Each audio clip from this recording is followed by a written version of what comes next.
Perkenalkan, nama saya Paujanus Abdul Hamid. Di sini saya akan observasi ke Sri Baduga untuk melaksanakan acuan praktek lapangan sebagai bukti UAS pada semester ganjil itu yaitu 2024-2025. Tunggu video saya observasi Sri Baduga.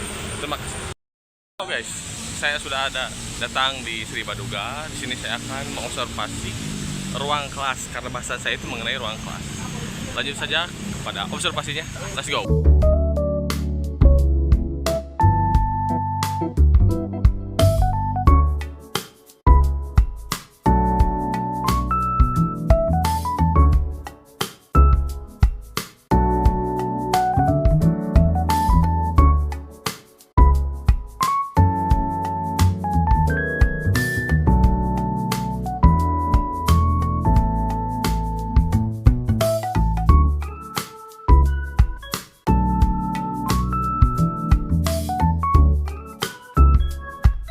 Assalamualaikum warahmatullahi wabarakatuh. Saya Paujanus Abdul Hamid dari mahasiswa UIN Sunan Gunung Jati Bandung dari Prodi Sejarah Peradaban Islam.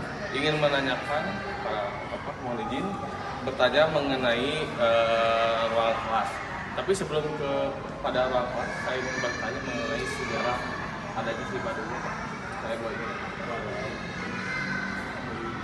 Untuk sejarah museum ini, Sri Baduga itu pertama kali didirikan pada tahun 1974, kemudian diresmikannya itu pada tanggal 5 Juni 1980. Waktu itu yang meresmikan museum ini adalah Bapak Menteri Pendidikan dan Kebudayaan bernama Bapak Muhammad Yusuf dan juga Bapak Gubernur Jawa Barat pada waktu itu bernama Bapak Angkut.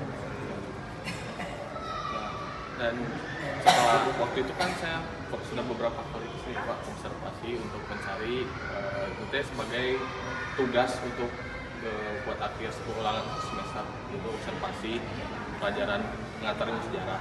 Nah, saya tuh yang ada di ruang kelas pada zaman dulu. Jadi saya pernah membaca dari artikel ruang kelas itu ada bentuknya ruang kelas. Jadi untuk sejarah ruang kelas ini di awal mula ruang kelas ini dibuat pada zaman Belanda. Pada saat juga.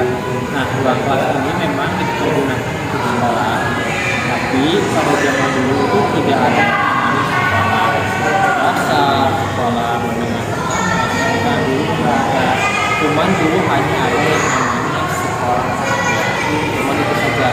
Dan juga sekolah rakyat itu terdiri dari kelas 1 dan kelas 2. Bedanya kelas 1 dan kelas 2, untuk kelas 1-nya itu biasanya berisikan anak-anak bangsawan atau biasanya kalangan. Nah, biasanya kalangan menengah itu disekolahkan untuk nantinya dipekerjakan sebagai pegawai pemerintah. Kemudian ada kelas 2. Nah, kelas 2 itu kalangan kita, kalangan menengah ke bawah. Itu biasanya kalangan biasa untuk kelas 2. Secara singkat dari ruang kelas itu. Sebelum berkembang seperti sekarang ya, ada beberapa kira-kira sekolah SMP dulunya hanya ada namanya sekolah atau SKL yang ada di sekitar itu bentuknya pemimpinan iya pada zaman Belanda. Nah, pada zaman dulu ini apakah infrastruktur dari kelas yang sekarang dan zaman dulu apakah ada perbedaan? Ya, perbedaan. Kalau zaman dulu kan masih teknologi masih maju dan juga inilah contoh ukuran kelasnya. Jadi memang kalau dulu itu seperti ruang kelasnya memang masih sedikit ya, dan juga bangunannya memang masih kecil-kecil.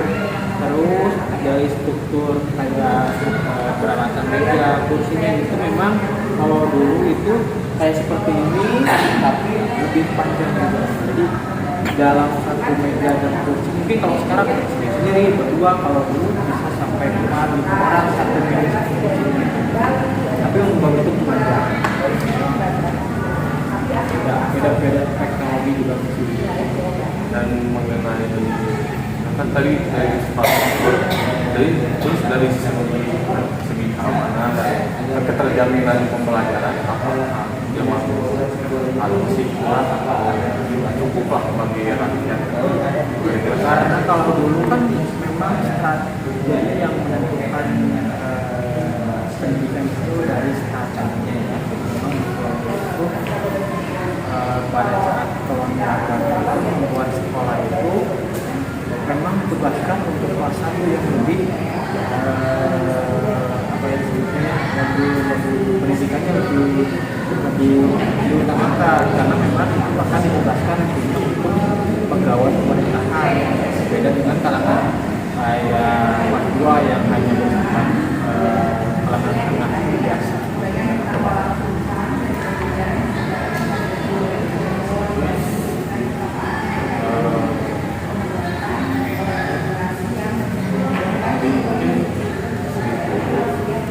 Terima kasih atas waktunya, pengawasannya. Terima kasih. Mungkin itu yang sampaikan kepada mohon maaf bila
mungkin ini dari saya sudah selesai tugas untuk observasi mengenai Sri Baduga dan yang saya ingin bahas yaitu ruang kelas.